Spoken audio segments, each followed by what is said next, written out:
The previous articles have shown the affinity that Armoric has to Welsh, Cornish, and Irish, and the Irish language's affinity to the Punic Maltese that remained, as of the 18th century, which is significant given that Punic is Sicilian Phoenician. A significant location of these people and their trade routes was Motia, which the modern Italians and Sicilians call Mozia and Mozia respectively. For those who are new to my work and don't understand the context, Armorica is northwestern France.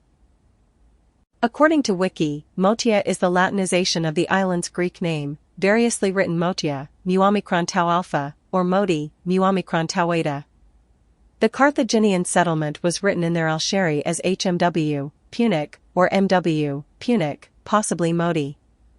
A similar type of fishery or ocean bath exists at Innis Moor, Aran Islands, Ireland, known as the wormhole, which is notable because the Irish retain the same meaning in moor as the Phoenician and Latin mor, meaning great, while the Welsh use mor, mar, in the context of the Latin mare, meaning sea. The status quo claim the wormhole is natural, but I don't think so. I could be wrong. My suspicions are anecdotal. However, I'm not wrong about the languages. I've demonstrated it in previous books and articles. Similar masonry techniques at Motia are found at the archaeological site of Saint Blaise, Bouches du Rhône, in France. But what makes this one different? It was Etruscanized and there were Etruscan artifacts found there. For context, Bouches du Rhône is a region suited for maritime commerce and it has plenty of ancient Italian influence. The following maps will show the relationship between the archaeological site of Saint Blaise and Sicily, other Etrusco-Phoenician locations in Italy and her islands, and also Marseilles, an alleged Phoenician settlement.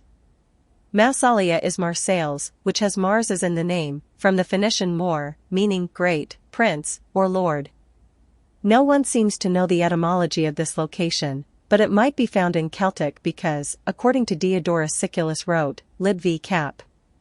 2. Those who inhabit the inland parts beyond Massilia and about the Alps, and on this side the Pyrenean Mountains, are called Celti.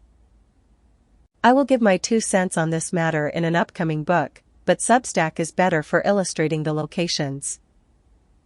There were also Etruscan artifacts found at subsequent locations, including northern France. How was this possible? One of the routes was through Spina, which was located at the mouth of the Po River. As a brief aside, Po is another name for Buddha and a deity in China, sometimes spelled Fo, which I suspect may be cultural diffusion from Italy to Asia rather than from Asia to Italy. The Po River basin gives way to Switzerland and France. Po is the philological root of Phoenician in every language that the word exists in, from Puni, Etruscan, Pony, Latin, Feni, Irish, Veni, Venice, to Phoenicic, Greek. The Greek word is interesting because it looks like the goddess of Pa, Panike, who signifies victory, thus victorious Pa or the victory of Pa. Some think Nike is the daughter of Ares, which would sync Pa to Ares. Here is an excerpt from my upcoming book, The Real Universal Empire. Pottery proves diffusion, but it does not establish anything beyond that on its own. There were ample amounts of Greek pottery found at Spina, dating from the 6th century BC to the second quarter of the 5th century BC. Spina had a treasury at Delphi, which is thought of as Greek, but Caera, another Etruscan city-state, also had a treasury at Delphi. According to Grant, the Etruscans, page 108, Spina was predominantly Etruscan during the height of the influx of Greek material, but it did have a Greek quarter.